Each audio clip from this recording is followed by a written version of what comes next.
Hello, everybody. I'm Sherry with the CGH Health Foundation, and welcome to our program. Today, we have one of our Growing Healthier programs sponsored by the CGH Health Foundation, and these are programs that share important health information with you. And today, our speaker is going to be Chris Lawson, who's the manager of the CGH Health Information Department. And Dr. Bird is going to talk to Chris about all the ways that CGH protects your private health information. So that should be a really good discussion. Next month, if you want to put this on your calendar for next month, our program is on July 13th, and Dr. Bird is going to be talking to Dr. Angel Blasquez about some of the new diabetes medications. Some of them have been advertised to help with weight loss, et cetera. And so Dr. Blasquez is going to clear up some of the myths and the facts about those new therapies and talk to you more about those. Before I turn it over to Dr. Bird, I want to tell you about a couple of events that the CGH Health Foundation has coming up.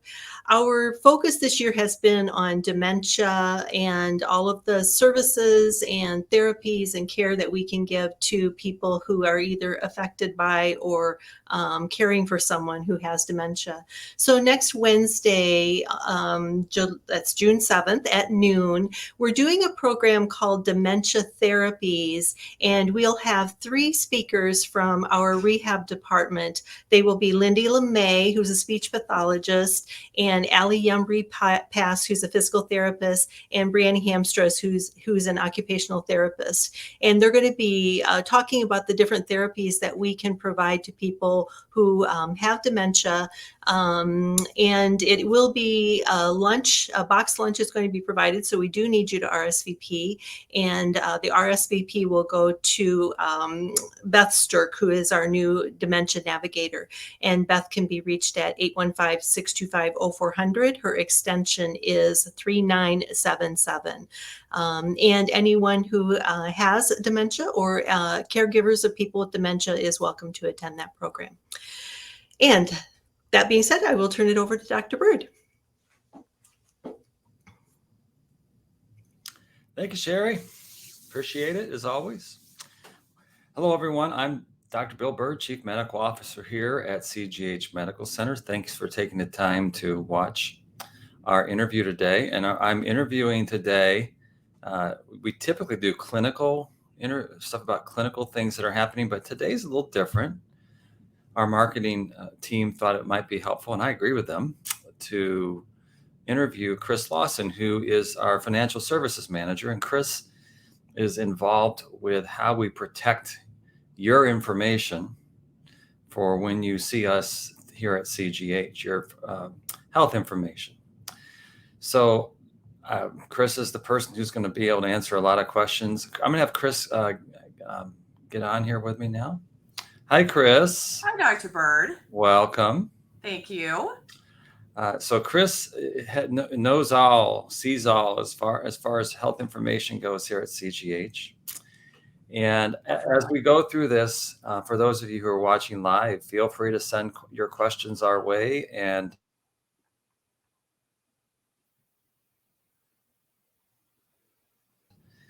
we will try our best to answer those questions but in questions, I do have a few questions of my own I want to ask you, Chris. So you ready to go? Sure. Okay. All right. HIPAA. All right. A lot of people might have heard the word, that acronym HIPAA, and heard something about it. I'm going to let you explain it in more detail so folks can more clearly understand what HIPAA is. Okay. HIPAA has been around for quite a while. It was actually passed by Congress in 1996. The acronym HIPAA actually stands for the Health Insurance Portability and Accountability Act. And what that does is it sets a national standard to protect medical records and any other personal health information from people from CGH and areas like that would have. So as the electronic medical record systems evolve through the years, since this has been since 96, there's always changes to the rulings to adjust for that as they add things. Right. And so, there's been some adjustments made with the new realities. Any examples of adjustments that you can think of, Chris? I can't personally think of anything right off the top of my head, but I know I went to an AHIMA conference last fall, which is the American Health Information Management Association. And there were a lot of talks about interoperability. I know that's a huge thing that's coming up with HIPAA is they want to get it down the line eventually. So all the EMR systems can talk to each other because that's eventually what we want to do as a country. So then that way, if you're in the hospital and you're out of town, then that facility could access your records much easier. Sounds good. I know in practice right now you have some vendors who don't want to play well in the sandbox with one another in terms of linking up software, but I hear you. I agree. Yeah, right. So one of the things that it doesn't happen that often, but on occasion, I will hear someone reach out to me or reach out to someone that I work with, and they'll say, well, that HIPAA didn't allow that. That was a HIPAA violation, if you will. So there's definitely not always clarity about what we can share and can't share in terms of HIPAA. So Chris, I'm going to let you kind of have the floor here to kind of talk about that. What does HIPAA allow CGH or any hospital medical office to share with other people? Okay. One thing is, of course, we can share patient information for treatment, like an example I said before. Of course, you're in the hospital somewhere else. They may need access to your medical record. You may not be in a position that you could give a written authorization for something like this. So that's something that's definitely needed. So we can share information with other medical facilities under a ruling called continuity of care.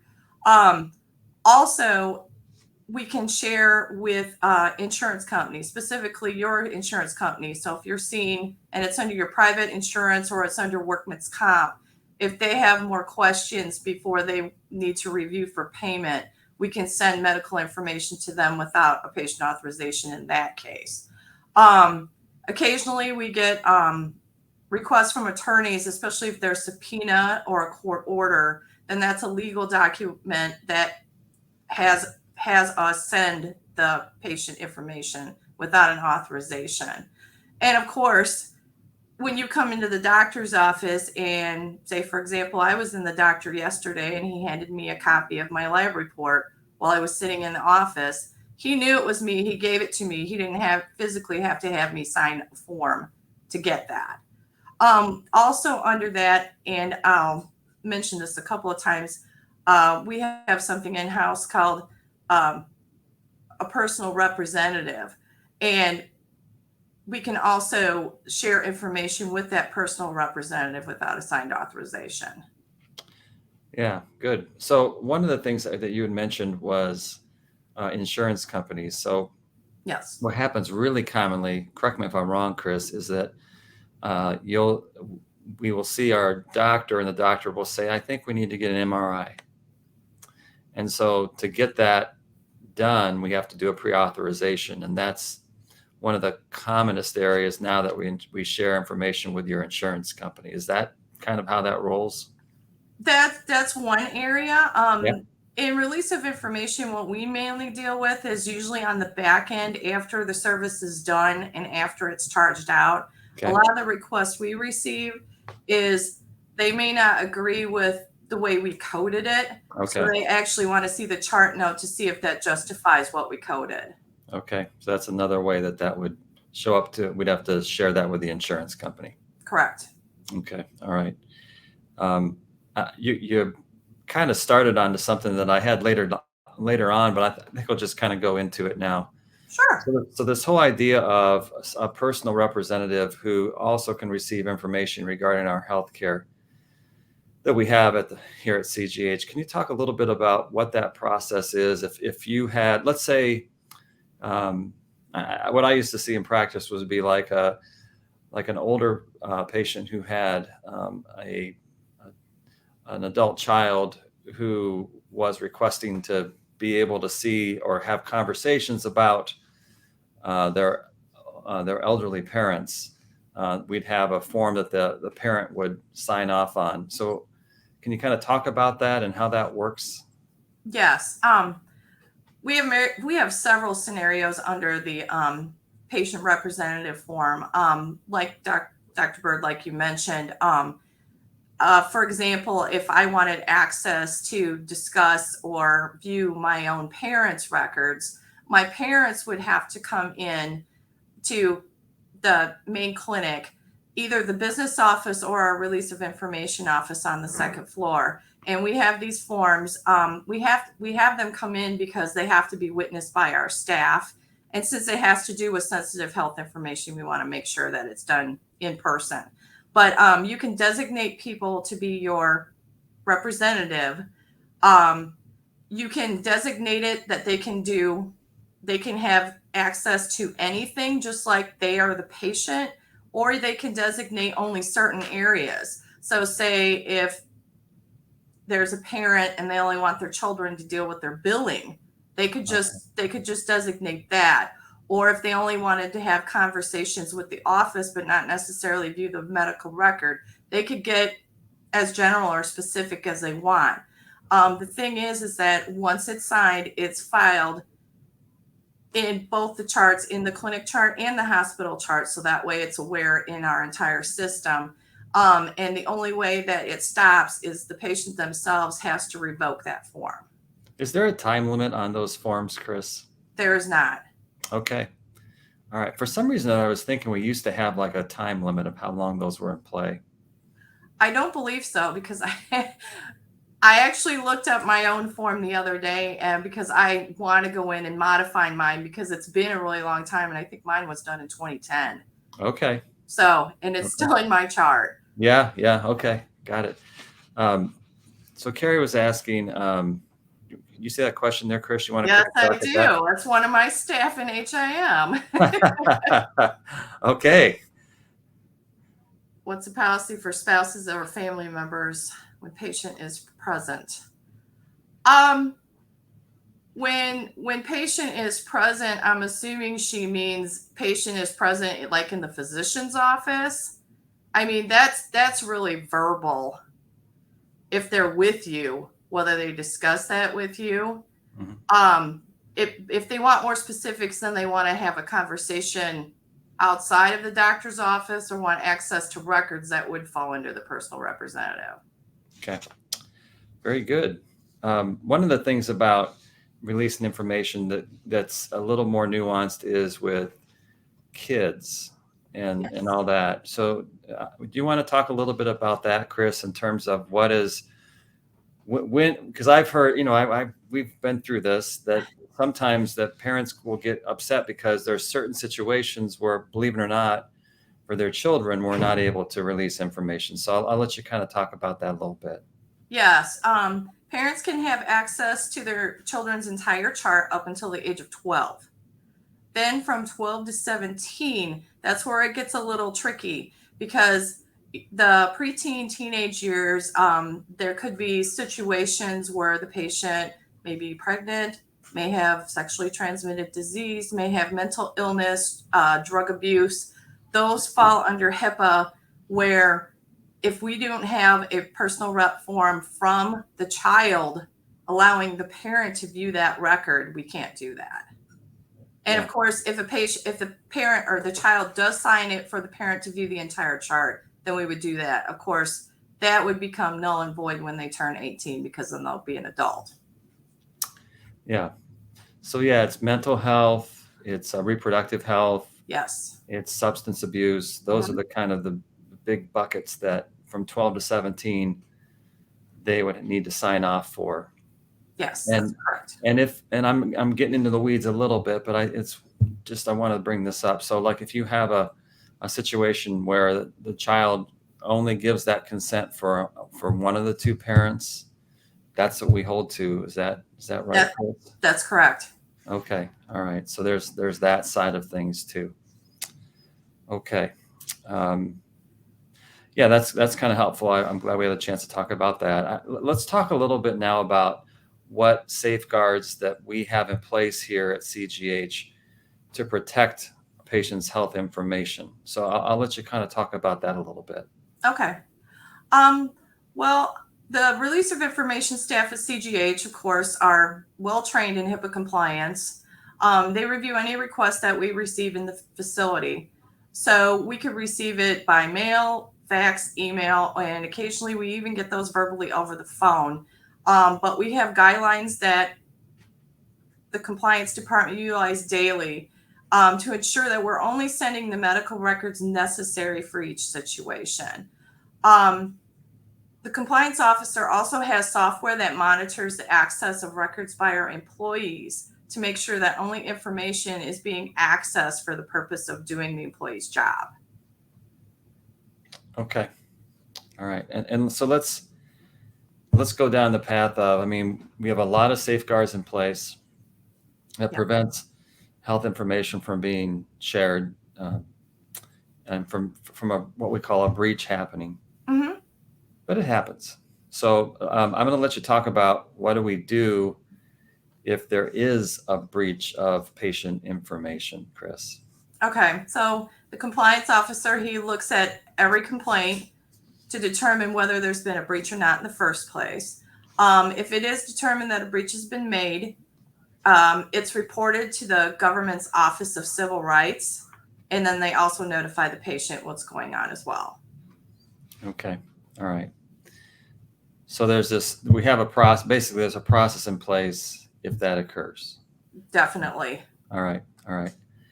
You know, one of the things that I was going to ask you about also was like how much of this information, if a patient decided they wanted to be signed up for our portal, would they have access to? Well, we do have two portals currently since we have a clinic EMR system and a hospital EMR system. I'm more familiar with the clinic EMR system, working in that world more. Yeah. On the clinic side, pretty much your entire chart is available. You can log in there and view your latest office note, your labs, your X-rays, even any paper records that have been scanned in your chart. So anything that we could have gotten, like from an outside lab that we've ordered, or from other facilities, like if you've transferred care, that would all be available to view in the clinic portal. Okay. All right. You know, one of the things when you started talking about that, Chris, that because of a law that was passed, we've actually seen some issues with health information in that now when you have a test done, it has to be released right away. That's true. So you want to talk about what some kind of situations that your office or you're aware of that have to deal with in terms of that, what that leads to? We haven't had to deal with it very much lately. I think more when it first started a while back.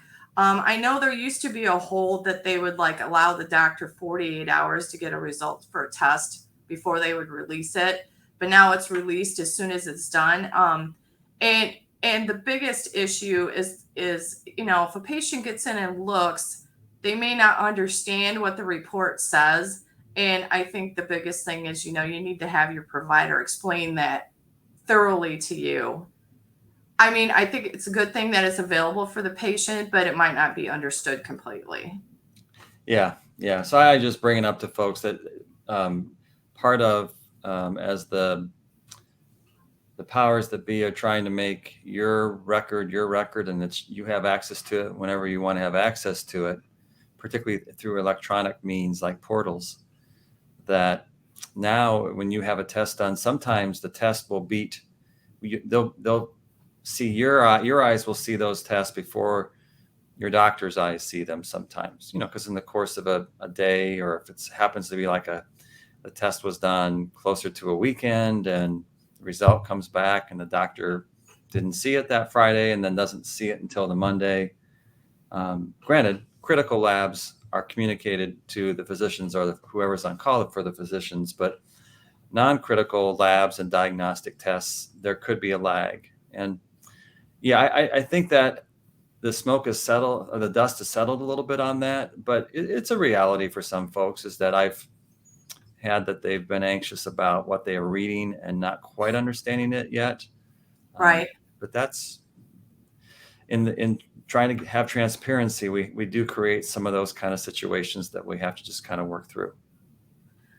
But yet on the converse, I actually, to bring up a situation that we have frequently, we just had it the other day. We get calls in all the time that patients will want test results from us. Unfortunately, since we're not medical staff, we can't release that. The provider's office has to call the patient for that. Right. So in a situation like that, where if you want to see your test result and you haven't heard from your provider yet for whatever reason, it'd be a good idea that if you don't have access to our portal, to get it, because you may have access to it sooner to view than having to wait. So I think most of the times you would, because like if you did if I had a lab done this morning, I'd be able to see it now if it was not a send out lab. It was just something we did in house. Whereas if I'm pretty sure, unless they got a chance to peek at it over this lunch hour, that the doctor may not see it until later today. Then if they see it, then they would tell their nurse to call you if you needed to be called, and that may not happen until tomorrow. So yeah, yeah, wish you'd get that information sooner. I had the same situation where I had labs done last week and I knew they'd be ready same day, but I didn't have my doctor's appointment till yesterday, so I knew we weren't going to discuss it. So I got onto my portal and I read them ahead of time just because I was curious. Yep, for sure. Oh, Carrie's on with another one here. Okay, that has come up. Thanks, Carrie. So we want to answer that one, Chris. Sure. If minor child's parents are divorced, can either parent obtain medical record of the minor, or is it only custodial parents? Either parent can request, unless we have some kind of court order stating that one of the parents cannot have access to it. Okay, there's your answer, Carrie. Thank you, Carrie. Thanks, Carrie. We know Carrie's watching. Yes. All right. So, Chris, if someone who's watching wants to just know who to get a hold of, can you kind of talk about who they would get a hold of if they need some release of information or have questions about what we've been talking about? Sure. We have several ways. Of course, we have our phone line, which the number is 815-625-0400, and our extension is 6555. We have several people on staff that can answer your question. We also have an email address that is, as you can see below, healthinfo@cghmc.com. If you have an email you need to send us, if you have a release of information that can be sent to us through there, FMLA paperwork, we also intake that in our office. That can come that way as well. I also forgot to mention that we also do have a fax. I know it's the 21st century, but we still use the fax a lot. Right. We have a department fax, and that is 815-632-5862. Or you Why don't you say that one more time? 815-632-5862. Does that have like a jingle to it? Does it have some sort of word that goes with it? All right. What else do you have, Chris? What other ways to?